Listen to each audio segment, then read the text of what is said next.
Yes, people, welcome back to Let's Talk Premier League. I'm here with Gini. It's Wednesday, 5 p.m. for Let's Talk Tactics. Tom is unavailable this week, so it's just me and Gini, but we've still covered the same amount of games, the big six, as you can see in the thumbnails. We do cover big six on tactics anyway.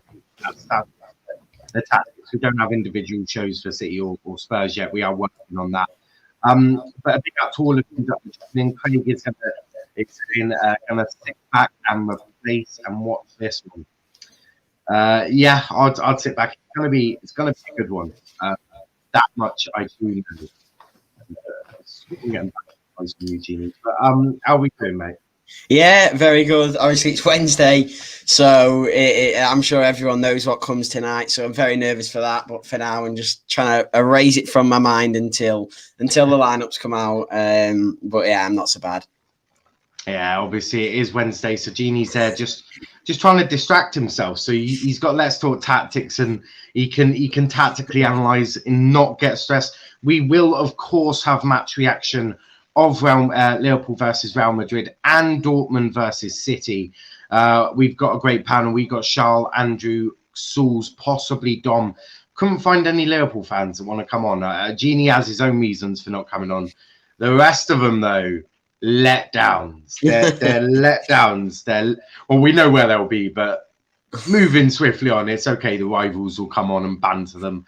Without them there, that's a guarantee when Charles in the building anyway. Matt saying Real Madrid gonna batter Liverpool. That is coming up later. Match reaction obviously will be here, so make sure you are subscribed so you don't miss when we next go live. Tomorrow, 7 p.m. refs view with me and Dom. That's going to be a good one. I know that much. But we're going to start with me. Now, I did 3 games. The first one we're going to look at is Sheffield United versus Arsenal. Arguably the easiest one to do. So there's really nothing too bad that actually happened, especially for Arsenal fans, which is a relief for them. So obviously the first one is Sheffield United versus Arsenal. That is the one we're going to look at first. Now, the first one I want to look at is this one. Look at where Lacazette is in the middle, right? That is Lacazette. Now, this is one of the reasons why I'm not rating Saka like everyone else does, right? Because Saka selfishly and stupidly tries to shoot from there. Now, if he lays that off to Lacazette, does a good pass like you would expect most of them to do, that's 1-0. Especially in a big game, that could be key. But no, Saka obviously tries to take it on upon himself. It doesn't really pay off, and it goes over the bar. And again, this is one of the reasons why Saka isn't. I'm holding judgment on him. The thing is, he is at Arsenal, and he's not surrounded by great players, which does make him look better. Now, this isn't me slagging Saka off. I'm just saying that I think there needs to be a bit more caution when we talk about young players, especially when they're playing in teams that aren't full of quality. Big up RJ in the comments. Haven't spoken to him in ages, but big up to RJ. 160 up we go. Absolutely. Make sure you are subscribed. We are on the road to 200 by the end of the month. That is the plan. So make sure you go retweet my last retweet. Let's get as many people in here watching Let's Talk Tactics as humanly possible. Right, so let's do that. The next one I want to look at is this one. Now, this one is Lacazette. Lacazette is currently surrounded by 2 people, right? But he manages to break away from them, get in between the centre backs. So you can see that Sheffield United are playing with the back 4, there's a massive gap between the left back and the centre back. Lacazette is able to run in there, obviously with a little bit of play, and a great sort of finish to end the move off. And that worked really well for him. The Sheffield United defence was all over the place all game, to be honest. I'm surprised Arsenal didn't get more than 1 goal, but more than 3 goals. But no, it wasn't great. That defending there is why Sheffield United are arguably going to go down. I have noticed since Chris Wilder left Sheffield United, the defence has been all over the place. So sacking Wilder wasn't the greatest idea, because Wilder was only get beaten 1-0 or 2-1 at best. This is a disgrace. That is absolutely mad. But it's not the most disgraceful thing you'll see in today. Picture number 3. This one is just unfortunate, really. So Sheffield United did gain the ball in this situation.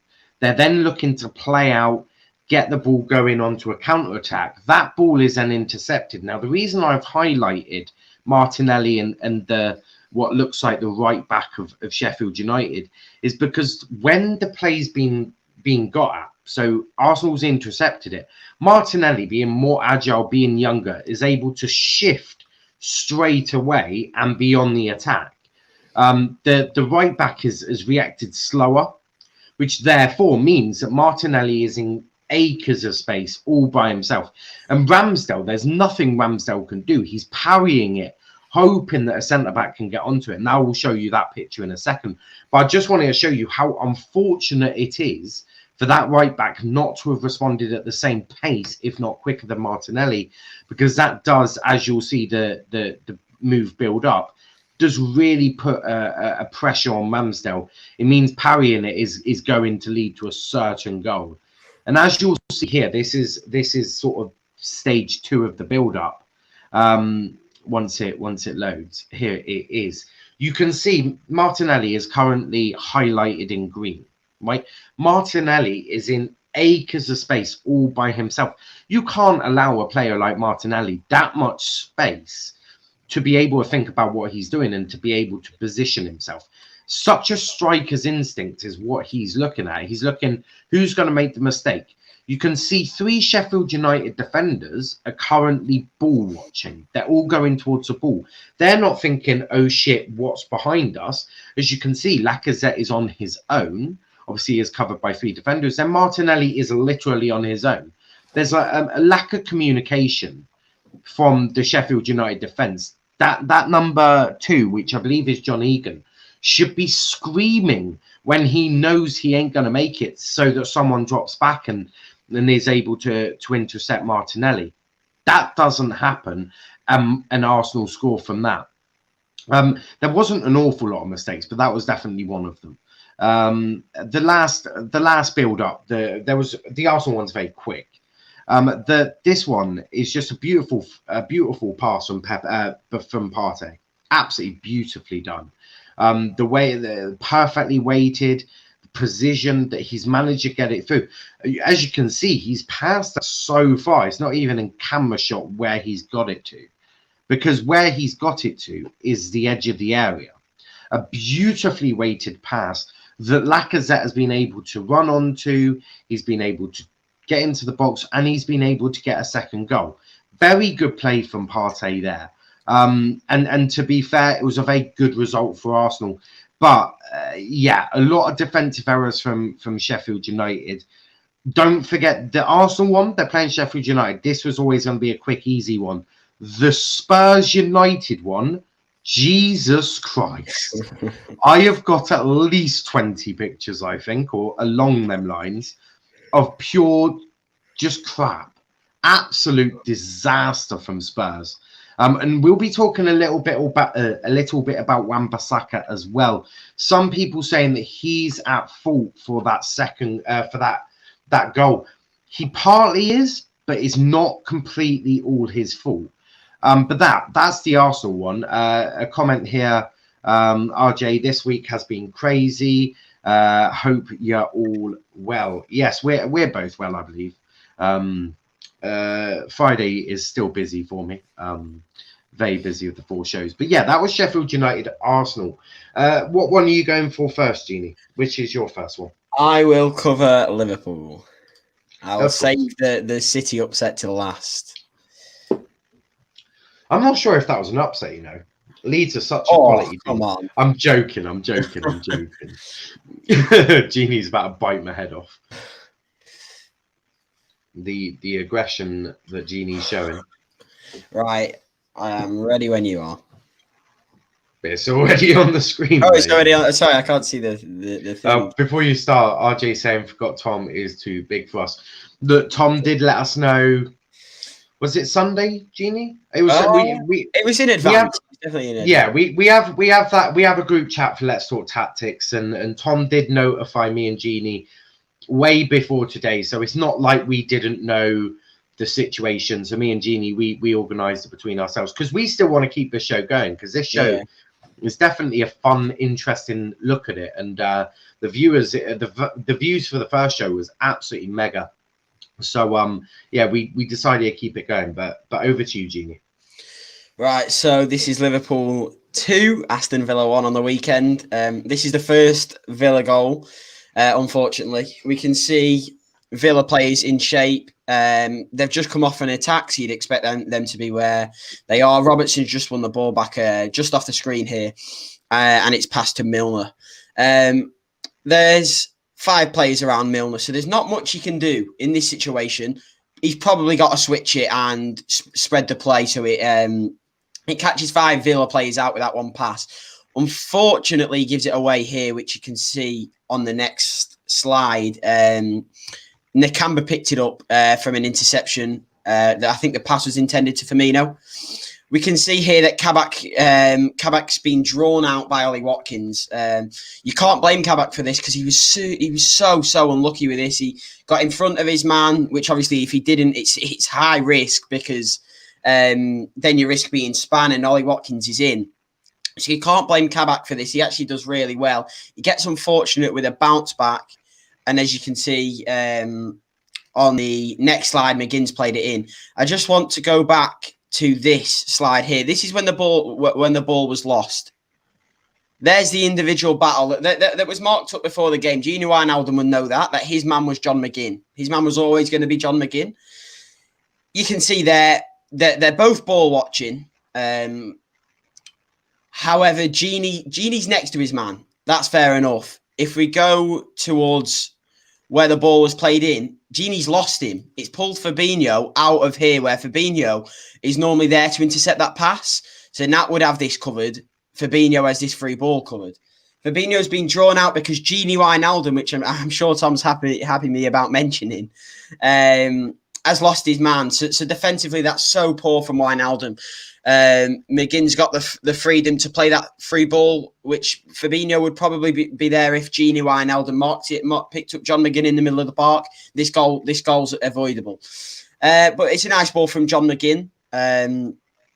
And Kabak gets really unlucky. He put his body on the line. It just slips underneath him there. So you can't blame the Liverpool defence. I think if you've got to blame one player for this goal, it'd be Gini Wijnaldum. But it's a decent goal for Villa. However, obviously we can't show the clips due to copyright reasons. But Alisson again, me and Tom had a debate on the last show for the people that watched it. That Alisson sometimes, I love Alisson. I'm not. I never get on his back, but sometimes he goes down when he could just put it away with his feet. I feel like modern day keepers do this a lot when they can just get it no nonsense away with their feet. But Alisson's trying to go down with it. I wish we could show, but unfortunately that won't do justice. And it's an Alisson mistake for sure. He should be saving it, which just creeps underneath him. I'm not gonna touch on our offside goal just before half time because obviously I'm guessing Niall and Dom are going to do that on rescue. And quite it's on the list. Don't worry. Yeah, perfect. There's a list of bullshit from this weekend that me and Dom need to we need to discuss. Yeah, I'm quite frankly I'm sick of talking about VAR decisions, but it was a nice goal from Liverpool. But we'll move on. Why do you think I've added a picture of VAR in the rescue thumbnail? Not that I'm delighted about it, but you know. But moving on to the goal, it should have been the second, but it was actually the first in the game. Bobby Firmino.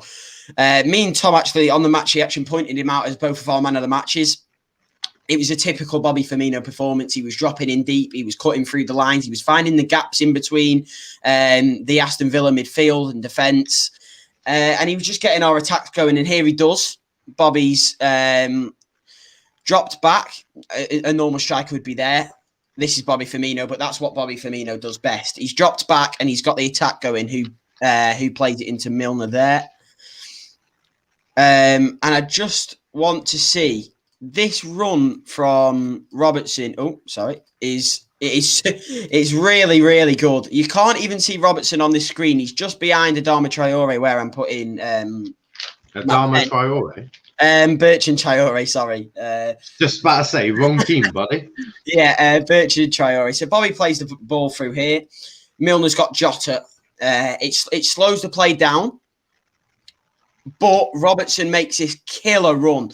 Robertson doesn't think about this overlap, which he normally does.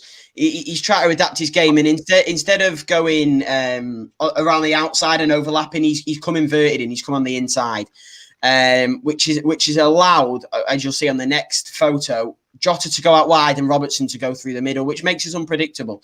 As you can see here, there's the run from Robertson, and Milner's played that ball out wide to Jota. So it's a big difference between that first picture. And a key thing on what's gone wrong this season for Liverpool has been predictability. And so I love that bit of play from Robertson, just to be unpredictable and not what the opposition expects. So you can see Bertrand Traore, who picked up on, has completely lost Robertson.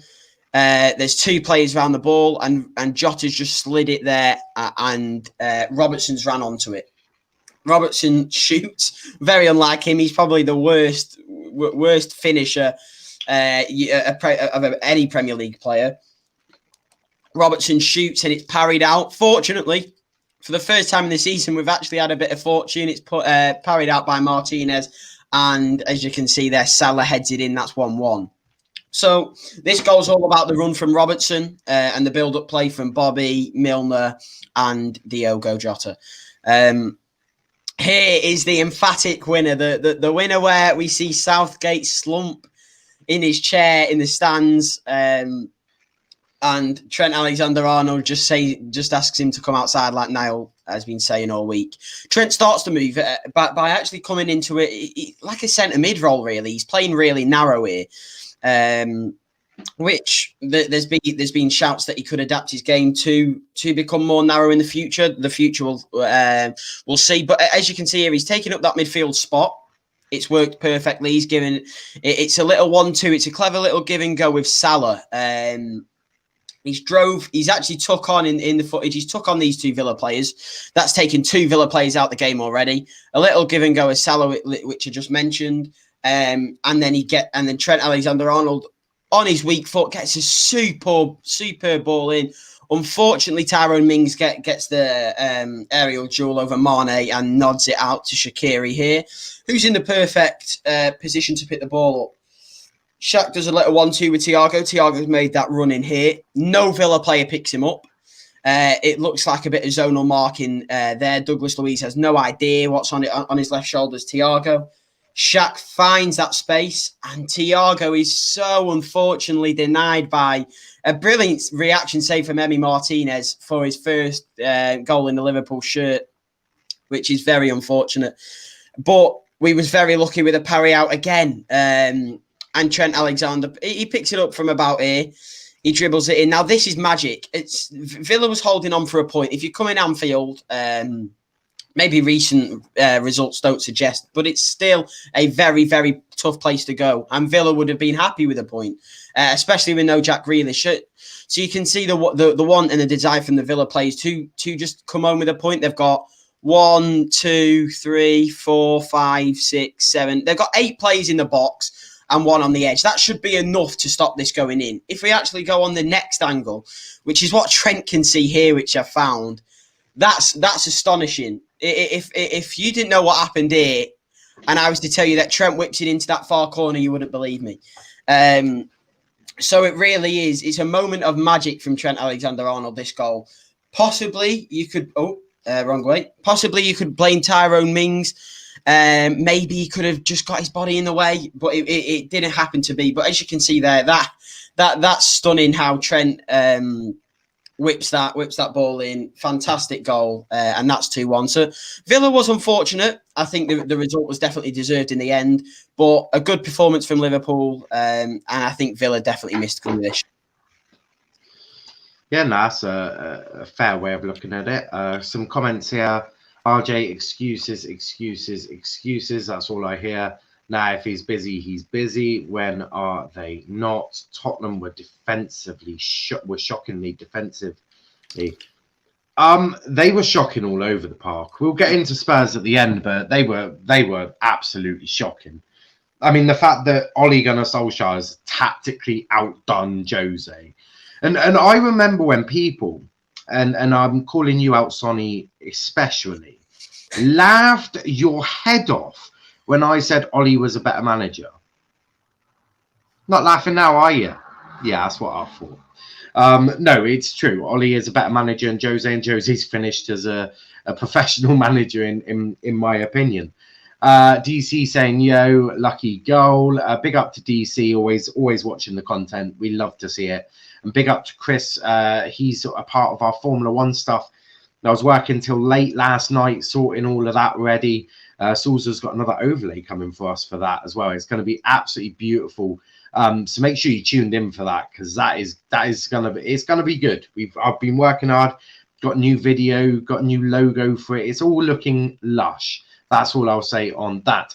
But next we're going to talk, obviously, Crystal Palace versus Chelsea.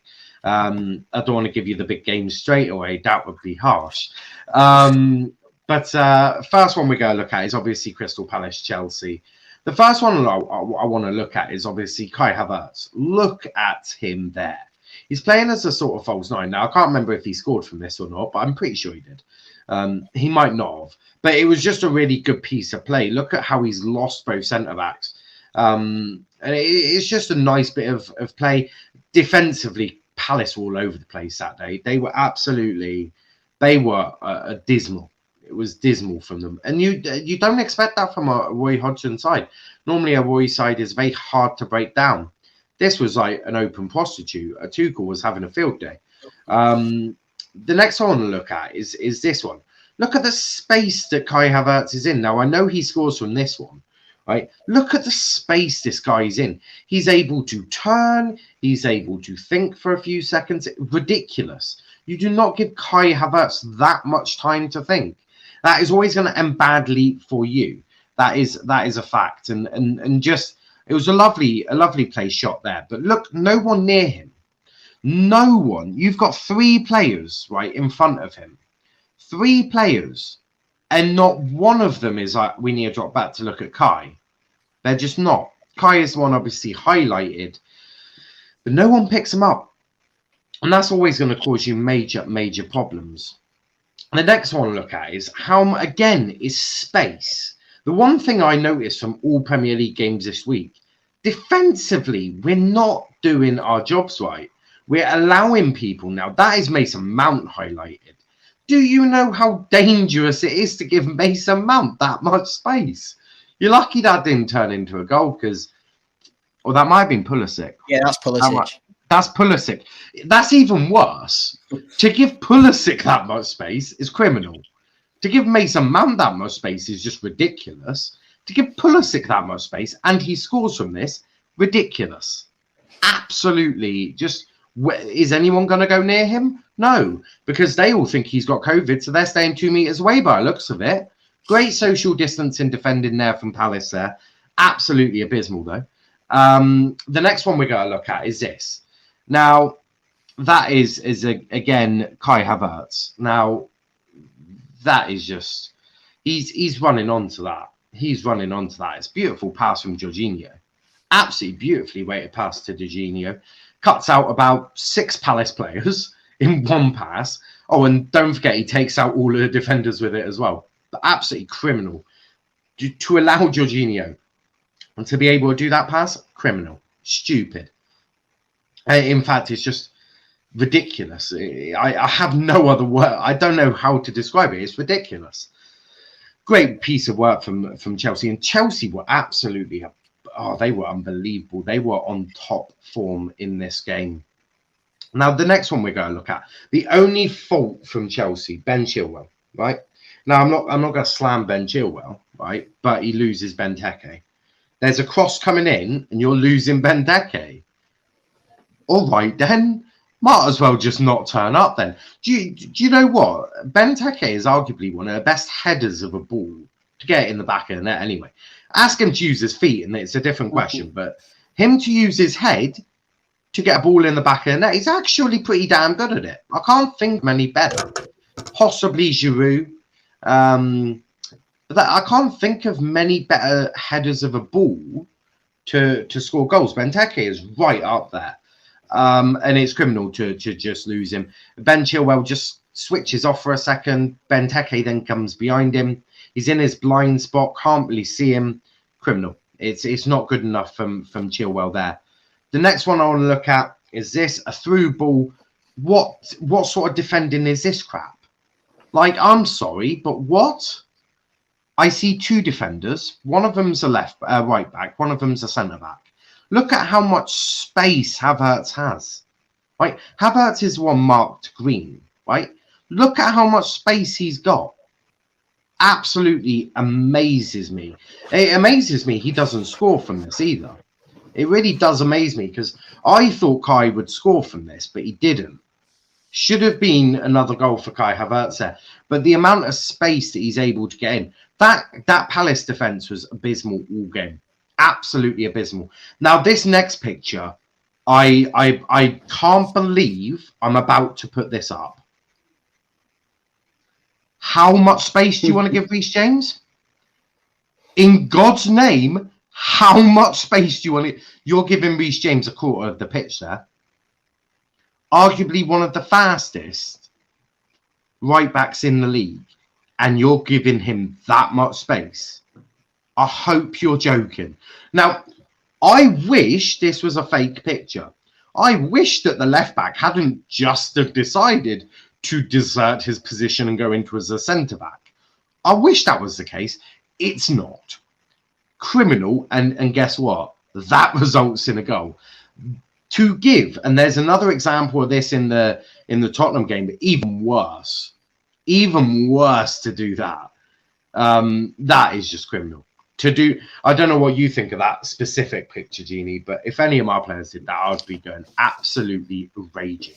Yeah. Yeah, that's awful. How much space do you want to give Reece James? The other question is, where's the midfield there? Because there's no midfield closing. There's no midfield closing Mount down, which is, it's forced Van Aanholt to make a decision wherever he comes or he goes, and then that's resulted in the space. Yeah. To be fair to that picture, he doesn't even look like he's decided to come or go. He decides like he's in between. If you're going to, the thing is, you have to know what you're doing, right? So if you're closing him down, you close him down. If you're not closing him down, don't close him down. He's in the middle there. That is just bad. That's some really poor defending, and that midfield must be on a tea party somewhere. Yeah, certainly not in their football pitch. Criminal. Absolutely criminal. Big up to Velvishwan in the comments as well. But yeah, two of the easy games to really look at. Not much to it. There were no real errors from Arsenal or Chelsea in that game, apart from, as I said, Ben Chilwell. Don't worry, the Tottenham United game is going to be very in-depth, and I've got lots and lots of pictures to show you for that. Never have I seen such bad defending in my entire life. Talking about defending, you've got Leeds... City Leeds now, haven't you? And I'm presuming there was some horrific defending in that one as well. Yeah. You let me know when you've got it on, and I shall. It's already on. Oh, it's on. Okay. Well, so this was an upset. City 1, Leeds 2. City's second defeat in however long, I don't even know. Crazy. And it was Marcelo Bielsa, who Pep Guardiola can't beat this season. But here's the first goal. Defensively, like you just said, Niall, there's a massive area to look at. From a tactical point of view, Pep rarely gets it wrong, and it'd be wrong to say that he has got it wrong. But it makes you question. There's only 3. It's a 3-on-2 this deep back from a long ball. You can't do that against the Marcelo Bielsa, high intense, attacking football. That is criminal. Which is silly. So from a tactical point of view, I think it's fallen into Leeds' hands completely. The way that they've set up, but it's a long ball punted up the field by, I think it was Llorente. Cancelo doesn't deal with it. The ball's, I think it's here, just behind, or it's just behind him. So I have no idea what Cancelo's doing. He's either got to head it or deal with it better, and he's completely misjudged it. He's let it bounce, and Costa's got the wrong side of it. Helder Costa's got the wrong side of him. It's a rare thing from Cancelo, but Cancelo was absolutely abysmal defensively in this game. He just wasn't on it, and Helder Costa's absolutely ripped him here. As you can see here, Cancelo gets done again. He's got the recovery pace, which is lucky enough for him to recover and get back to him. He did get back to him, and it went straight through his legs from the pullback. And Costa has so much space. You've got Bamford, who actually got the ball free, and then Dallas. You can see where this goal results. Just by this picture, you can see what's going to happen. There's one. Cancelo's out of it now. He's just been done twice. He's going to his mum's for a Sunday roast now. You've got one defender, two defender, three defender. It's a 3-on-3, and like I said, it completely falls into Leeds' hands. They're so quick on the counter attack that they've got 3 men up. Dallas has joined, and you can just see it's a give it to Bamford, lays it off to Dallas. You've got to also question Fernandinho, who's the man I just circled there. He's with Dallas at this point. Obviously, Fernandinho's getting on now. Still a superb set at what he does in holding the midfield, but his pace is obviously lacking now. He doesn't get the right side of him. And as you can see on the next picture, which is the goal, he's lost him here. The ball's been played into Bamford, which you've seen, and Bamford's pulled it back. Now look at the space. He's left Dallas free open, and Dallas has got so much space to find either that corner or that corner because Nathan Ake commits into this gap. So you've got to look at Fernandinho. You've got to also look at the City's defense. The amount that City had back is criminal against a side like Leeds United. And it's a superb finish from Dallas off the inside of the post. But you can just see after he's hit it, he's got too much space there to be hitting that ball. And Fernandinho gave up. So that's Leeds 1, City 0. I'm sure that Dom and Niall will do a great job reviewing this. On rescue, this was the red card, which was obviously a game-changing moment. Luckily for Leeds United, it didn't end up costing them in the end, in a crazy circumstance with the 2 shots on target to City's 30, or however much it was. But I just want to say my opinion on it, and then I'll let Niall and Dom do it on the rescue. For me, I've seen a lot of people say he's got the ball, which he completely has. I completely agree. He's got the ball. He won the ball. Fair enough. But that follow through, that's a horrendous follow through. It's dangerous. That could break his leg. You've seen Roy Keane do that to Alpha Inga Haaland, where it ends his career. That follow through can't be done in football. So for me, the red card was right, but obviously I'm not a ref, so I'll let Dom. I just quickly skip past that one and let Dom and Niall do that one. Here's City's equaliser fairly late on in the game. FYI, can you send that picture to me? That would be really beneficial. This one? Or, yes, please. Yeah. Okay. Yeah. That's no the worries. No worries. Cheers, mate. So here's City's equaliser. Leeds. Since the second half, most of the game really, Leeds completely sat back. They completely defended to play on the counter. City are committing men forward, which is obviously what Pep Guardiola is doing whilst he's chasing. And just in this, it's halfway of a half really. There's 1, 2, 3, 4, 5, 6, 7. There's 9 of the City, 9 of the 10 outfield players in City's team, all crowding this box there. And from a Leeds perspective, there's 3, 4, 5, 6, 7, 8. So it's a 9 on 8 really for City here. The ball's played here. There's a big gap to do that, but you can't really blame him. If I just get rid of this writing, Alioski's marking his man there. Helder Costa's had Rodri, which the ball played, possibly could have intercepted that pass. It's a great touch from Bernardo Silva, but this is the issue for me. It's similar to the Fernandinho one with Dallas for the goal. It's the goal scorers and the CDM. It's the exact same scenario, but the roles are reversed in the teams. Calvin Phillips isn't tight enough to Ferran Torres there. He has to be goal side of him. He has to stop him getting the shot off. For Leeds here, Robin Koch's been drawn out to this ball. So Calvin Phillips has to use his awareness around him to cover him for Robin Koch here. And he doesn't do that. And the ball's there for Ferran Torres. And he's got so much time to hit this ball, which we'll see there. He tries to close him down, but he's not goal side. And you have to be goal side. As you can see here, which I doubt many people have seen, Meslier actually slipped as a shot was being hit. Probably doesn't get to it anyway, so you can't look in that. But for me, Calvin Phillips has to get goal side of him earlier in this phase of play. The ball's not even being passed yet, so there's no reason why he can't get there. So for me, that's a bit of a Calvin Phillips error, and that's what's led to the Manchester City equaliser. Here is the Leeds goal, and wow, how easy was this? It was so easy for Leeds United. As you can see, City have committed men forward. It's a 10-men lead side. They should be winning it. They're expected to win it. It's Pep Guardiola. I have no doubts about that. But this looked like a City team from last season, where they just got completely outdone on the counter-attack, and that's what they did. In fact, this isn't the goal. This is the Leeds chance. There's so many City players around, but that ball is so easy to Rafinha. Rafinha ends up missing this chance, which you'll see, but it's so open. I think everyone that comes on a regular on this channel could have picked that pass out. That pass is too easy from a City point of view. Possibly Gundogan has to step to one side. Dallas is making that decoy run there, which has brought. I'm not sure who that is. Possibly Dier.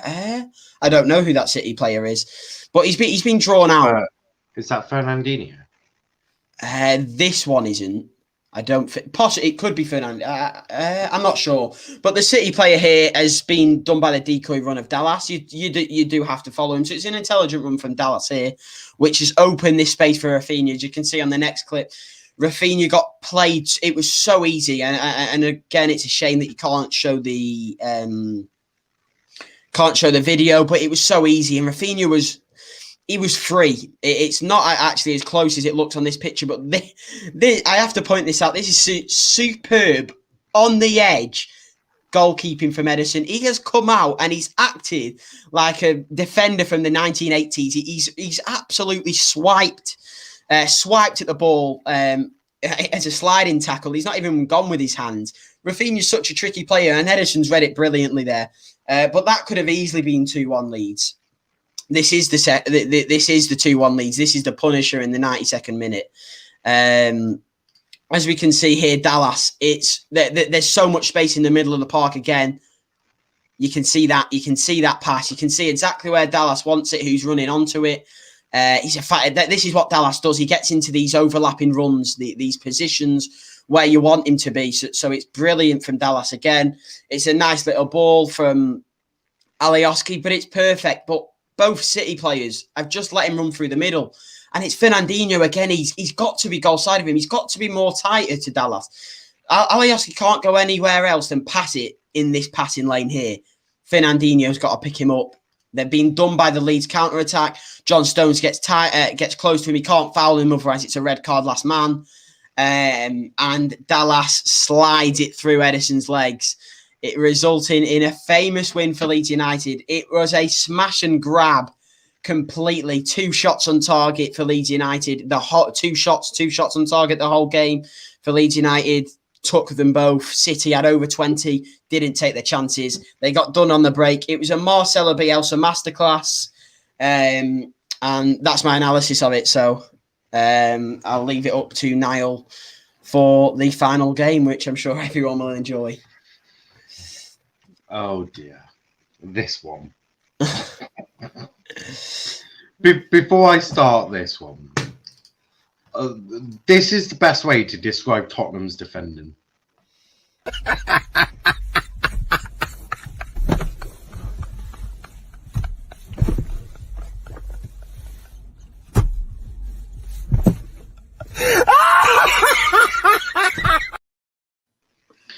That is the only way to describe how basically what I'm about to show you is something you wouldn't see in League 2. If I saw this at Exeter City, I'd be concerned. But yes, it's the big one. Tottenham versus United. Oh boy. Right, this first one. Now, I've highlighted an individual here who's about to lose his life, unfortunately, due to a very nasty right hook from McTominay. I hope that he's well. We wish him all the best in his recovery, because it looked really fucking bad. At least it was when he was on the floor for 3 minutes. But now, what I want to look at is I want to point out where Luke Shaw is. Look how far to the touchline Luke Shaw is. And that instantly is making the right back think, oh, what am I doing? Now, the right back is now Lucas Moura. But, you know, it's making him think. But look at Pogba and Cavani. They operate in a very similar space. On the D, if you look close enough, you'll see both Pogba and Cavani, which is yeah, it's one of them. It's you just see that. But before I'm saying that video kills me. He got sniped from east stand of the stadium. I think it certainly did look like that. But I just wanted to point out how tight they're marking Pogba and Cavani. Still doesn't help them, but they're trying. Now, this one, obviously, this is where you'll see out of shot, Son is fighting for his life. Very bad injury. He's in a sort of life critical condition there. As I say, broken nose, broken face. I don't know what it was, but something was causing him a lot of distress from a fingertip. But the bit I want to look at is Pogba's currently got the ball, but look at Cavani. Cavani's sort of staring at Pogba. He knows where he is. He knows what he's planning. But he's just supporting Pogba. No one else is close enough. There are 3 people around Paul Pogba there, 3 of them. There's not a lot Pogba can do if no one is going to help him. So Cavani he offers himself. He sort of shows what he can do, gets a little bit closer, offers that little bit of extra support. Rashford is nowhere to be seen. Rashford was on the right at this time, though. Wan-Bissaka's asking for the ball. I'm not sure why he's asking for the ball there. Because Pogba ain't going to... Pogba's good, but he ain't that bloody good to be able to pick out that pass when he's surrounded by 3 or 4 Spurs players. So it needs to be someone close. McTominay and Fred are virtually useless because they're so far away. So Cavani is really the only hope that Pogba's got. Now, he does get Cavani. They do a little bit of... Paul does a little bit of trickery. Cavani instantly then sort of gets behind Dyer. Now, I don't think Dyer's a good defender, don't get me wrong. He's trash, as I'm sure everyone knows. But look at Rodon. Rodon is flat-footed there. Flat-footed with Cavani. Great shout. Why didn't I think of that? Criminal. That is going to cause some issues straight away. Now, I rate Rodon, but he's got a lot of learning to do at the elite level, that's for sure. But Pogba obviously finds Cavani. At this point, Son is still fighting for his life on the floor. The referee hasn't stopped it. Head injury. I'm presuming Son could be concussed. The fingertip must have really hurt his poor little head. But yeah, Son is still down. Spurs are trying to defend. They're not doing a bloody good job at it, but they're trying. Cavani obviously gets through, and it's a goal, but obviously VAR then chalks it off for, I believe it was accidental conduct. It's sort of like it was accidental from McTominay where he nearly killed Son. But I just want to say cheese is cheese and bread is bread. just saying that. The next one we're going to look at is this one. Now, this is the goal for Tottenham. As you can see, Son has survived. He's miraculously got up from the floor and he's able to carry on. What a relief. I was very worried for a second. When I saw him down, I was awfully concerned. But it's great that he was able to get back up on his feet and play a part in the second goal. Now, I've highlighted 3 people here. One of them is Lindelof. Who is Lindelof marking? Nobody. Right, you can see that Maguire's currently got the guy on the other side, Moira. So you can see that Harry's got Moira. Lindelof should have Maguire. That's sort of Lindelof's area. Lindelof is the right-sided centre-back. Harry's currently operating the right side of the pitch if you're looking at it from a defensive angle from United.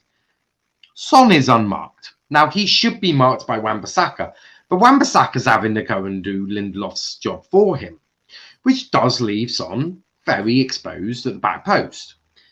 Rashford is currently having a little walk, probably not feeling it. He is carrying a knock, but you'd sort of expect him to be able to try and get back a bit, sort of offer that support. I know Dan James would. Maybe Dan James should play. No, I'm joking. But Rashford should be looking to try and get in front of Son. Lack of communication. This is obviously after United have been robbed. They felt robbed anyway from VAR, which you sort of have to agree to that as well, as I'm sure me and Don will get into tomorrow. But just look at that. Lindelof's the red circle. Wan-Bissaka's the green one. There's just a lack of communication. Lindelof should be there. Wan-Bissaka should be over to the right. That means this goal doesn't happen, or certainly won't happen like this. It gives De Gea, Henderson absolutely no chance of saving it. Although he does nearly save it. His reflection, his speed to get off the line, absolutely impeccable. But this is obviously the final ending of it. Look at what happens. Rashford has made it possibly 5 yards. He's not made it much. Wan-Bissaka, he's just had to try and deal with Kane. He's no help there. Lindelof is, well, Lindelof. You can't really Lindelof to do a defensive job. That would be asking a lot. Son completely on his own, unmarked on the left-hand side. Gets it in the goal. As I say, Henderson nearly saves it, though. His reaction speed is absolutely out of this world. A great opportunity from Henderson there to save it, but he doesn't quite save it. 1-0 to Tottenham. This is now second half. The first half was quite boring, but look at this. Right? Shaw is so far again by the touchline. It's forcing Moira, because Moira obviously is now playing as sort of like a wing back or whatever the fuck Jose's got him playing as now. But Moira's now thinking, he's like, well, if I go further to Cavani, Luke Shaw's on his own. But if I go too close to Luke Shaw, Cavani's on his own. He's now double thinking. He's like, what do I do? And there's no one within that defence communicating what he should be doing. Absolutely no one. Tottenham and speak English would be a help. Speaking would help. I mean, don't know what they do. I presume in training they just shit in each other's hands and clap. Like, to be frankly honest, because frankly, I don't know what they're doing in training for that sort of defensive abilities. But yeah, Luke Shaw's confusing Moira, and which gives Cavani the perfect opportunity to go and do this. As you can see, Cavani's now found himself plenty of space. That's 1-1. To give Cavani that much space in the penalty area is just ridiculous. Like, I don't know. I'm presuming at half-time, Jose was like, I want you not to mark Cavani. He may be lethal in front of goal. He may have scored like over 415 goals in his career. But no, I don't want you closing him down. That would be too much work. Frankly, don't know what's being said to give him that much space, but ridiculous. The rest of them, well, that entire Spurs team just... You look at how many bodies there are. There's 1, 2, 3, 4. There's 9 bodies there, plus the goalkeeper. That's 10. Right? That's 10 bodies against Cavani and Pogba. Cavani and Pogba. And 10 bodies. Just want to reiterate that. There's 10 Tottenham players, and the only 2 really doing any work for United is Pogba and Cavani. That is a 10-on-2 situation. It is like Cavani and Pogba are playing against a bunch of 10-year-olds. That's how easy it is for them. That's how easy it is. This one, obviously, my boy Mason Greenwood. I love this boy. Right? He is so deadly. I love him. He's already running. He knows exactly what he needs to do. He knows exactly where to be. He knows exactly who's in that box. He knows it's Edison Cavani. And Mason Greenwood's got a very, very good cross on him. It is out of this world. His crossing ability is phenomenal, right? So Mason's already running into there. He knows what he wants to do. He knows where he wants to ball. If we look at the next one, right, and don't forget Cavani. If we look at this one, Cavani's being man-marked by two of them, but he's now got behind Dyer, right? Now, Dyer's pretty useless if you're in front of him, let alone if he can't even see you, he's even more useless then. Right, so Cavani, very smart. He's like, I'll take you out by standing behind you. But then look at this. This is beautiful.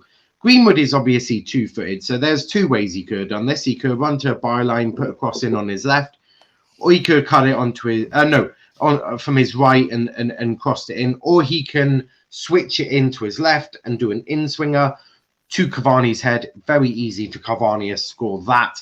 He decides the latter, a beautifully weighted cross. Cavani's easily getting that. The cross from Greenwood is beautiful, absolutely beautiful, and the goal from Cavani equally is so.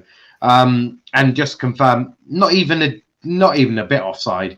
If Dyer was actually a half decent centre back, he would have pushed up. Like if Dyer's actually, if he's up a bit, Cavani's offside. But because Dyer's decided to drop back even further, Cavani's like, oh, that's easy enough. I don't have to worry about being offside. Ridiculous, right? The ball's being played right now. Look how that's criminal, right? The defensive line is all over the place there. Absolutely shocking. Unbelievable. Now, this is a mistake from Cavani. Now, a lot of people are saying, oh, look how good Cavani was to head down to a post. He's on the wrong fucking side of it. Right? You want to be goal side, right? You want your body in front of the goal and the player, right? That's how you want to mark. Cavani's on the wrong side of him, right? Of course, yeah, in this situation, Cavani does get up above everyone else and heads it onto the post, but that's just criminal, right? You're not even on the right side of him yet. Now, do you want to know what's criminal? Is this picture I'm about to show you? Oh my God. How much space do you want to give Mason Greenwood? Are you dumb? You want to give him how much? You are allowing Mason Greenwood to have half the fucking pitch. You want to let a two-footed, lethal 19-year-old who's quick to have that much space. Are you asking to concede a goal? Because that is criminal. Now, Jose should literally be arrested for this, as should the Tottenham defence. They should never play professional football ever again, because that is ridiculous. It astonishes me. Even looking at... I was astonished when I was drawing the lines on. I'm even more astonished now that I'm looking at it again. You've got 5 Tottenham players hunting down Cavani and Pogba. 2 of them are ball watching. 1 of them is looking at Greenwood like, I might go to you, but I'm not awfully sure because I might need to go and stop Pogba. Right, cool. There's 5 of your mates there, mate. He should... That guy, that last centre-back, should be going over to Greenwood and yelling at Rodon, which I believe that is, to get back into position. Should be screaming. That last defender should be bollocking one of these white players in the white shirts, right, to get back into position. Should be absolutely screaming, but they're not, right? And he allows Mason Greenwood space. Yeah, that's going to end well. This is why it's going to end well. This is now Mason Greenwood with the ball. Now, yes, some of the Tottenham players have got back into position. Yeah, that's not helpful anymore. Because what you've now done is you've allowed a 2-footed player who can shoot with both his left and his right, and you're allowing him now to run at you. Do you know how dumb that is? Right? He can spin that centre-back onto the floor now. That centre-back is literally going to want to have afternoon tea with the Queen after this because he's going to need to de-stress. Like, he's going to need counselling after this. Because Mason Greenwood, unbelievable to do this. This is absolutely ridiculous. Worst defending I've ever seen. You don't see this defending in League 1 or 2, right? That is ridiculous. Not that you get many 2-footed players in Leagues 1 or 2, but that is criminal, right? And then Mason Greenwood, he can come in on his left and have a shot, or he could just shoot from the right to the inside post. Yeah, you got it right. He could do both. He decides, I'm going to do it on my right now. I'm going to aim inside, which is, by the way, something Greenwood loves doing. If you've watched Greenwood, if you know what Greenwood's about, you know he loves trying to go for the inside of the post. Loves it. It's his favourite thing. He's also very bloody good at it. And yeah, you can imagine right now, basically what happens, Mason has a shot, it goes into the back of the net. Mason smiles at camera, which is very nice to see. A very happy young man. And he's just put Jose into God knows where. Early retirement home, I'm guessing, but that is beyond a joke. But Gini, I want to get your thoughts on that. Like, just what's your thoughts on that? It's beyond me. Just like it is you. That's terrible. What is that defensive shape? You've got two players that look like they're playing with a three at the back without the middle centre back. You've got Dyer, don't know where he's pushing out to there. Fred's open. Lamella's not over. That, you wouldn't see that at an under sixes game. That is terrible defending. I mean, just, and you know Greenwood's, you can use his left or his right. The last thing you want to do is give him that much space. Mason must be like, Ollie told me sometimes I'll find myself in this space, but I don't even think about that. I could use my left, I could use my right. Fuck it. I'll go get a magazine, I'll have a little flick through it. Like, man, like, if that is just horrific. But yeah, and then as I said, the move just carries on and Greenwood just scores from it, and it's criminal. Absolutely criminal. But yeah, the Tottenham game was just pure shit from Spurs. Yeah. Defensively, absolutely abysmal, right? Literally, it was abysmal. Now, there was a comment from Sheden saying Tottenham were very defensive. No. Tottenham were defensively shit. They were defensive, don't get me wrong, but they were shockingly shit. Is that not what he said? Didn't he say Tottenham was shocking at the back? No, he said Tottenham were shockingly defensively. Shocking defensively. They were. They also played defensive football, which is never going to work. If you've got bad defenders, the last thing you want to do is play defensive football. Yeah. Never going to work out. Jose should know this by now. But Jose is too stubborn. Last couple of comments before we wrap it up. This is my favourite show, I think, for football quality. I really like it. You guys doing an amazing job. Big up yourselves. Big up to yourself, Craig. We enjoy doing it. Gives us something to sort of look at. It's a bit more in-depth. It's with a match reaction. It's great. Yeah, we can get the emotion. We can talk about the basics, but we can't give you the in-depth analysis that we want to give you right now. It's absolutely, it was Tom's idea, but we do enjoy doing this show. It gives us a lot of enjoyment. Look, we all love talking about football. That's the be all and end all of anyone that's on Let's Talk Premier League, right? We just love talking about football, and to be able to look at these more in depth is really going to help us in the summer. Now, I'm not going to tell you too much about why. All I'm going to say is potentially, obviously, when there's no games, we're still going to want to do Let's Talk Tactics. But what are we going to do? That's the thing. We're going to look at some players, individual players. And yes, Dan James is one of them, right? Yes, we are going to look at that boy and see if he actually is beneficial in any way, shape or form. Which he is. There's a couple of things he's good at. But we're going to end that there, guys. We'll be back here at 10 p.m. for Liverpool versus Real Madrid match reaction. Tom, he might come on for a bit. He did say send him the link and it'll come on when he's free. So hopefully Tom will be here. I presume, obviously, after the Football Terrace appearance, he'll lovingly give us some time back. I want to pick up Gini though. Gini hasn't, out of all the Liverpool boys, Gini's not deserted us, right? So big up to Gini. Just signed him on a new lifetime contract as well, which we love to see. But Darnell saying, come on, Liverpool, let's win 2-0. Let's go. I think you might want to score more than 2 goals because Real Madrid are scoring.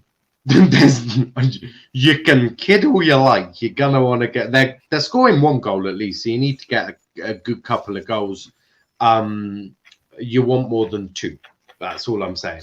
But a big up to everyone that's been watching. We've absolutely loved doing this for you today. As I said, tonight, 10 p.m, match reaction, Liverpool, Real Madrid. We'll also cover a little bit of City. Dortmund, City have got to do a good job, or they're out of the quarterfinals again. But yeah, we've got all of that tomorrow, 7 p.m, Ref's View. That is a fun one. Me and Dom are going to look at a lot of shit that we've seen over the weekend. There's not been, touch wood, any disaster classes from the Champions League's quarterfinals. I'm sure there will be some tonight, so we'll have a look at them as well tomorrow. Then tomorrow, 10 p.m, you've got Arsenal, Slavia Prague versus Arsenal. Obviously, Slavia Prague without that racist prick that has now got a 10-match ban. Kamara's got a 3-match ban for breaking his nose, but that for me is just bullshit. Should be given £30,000 for breaking his nose.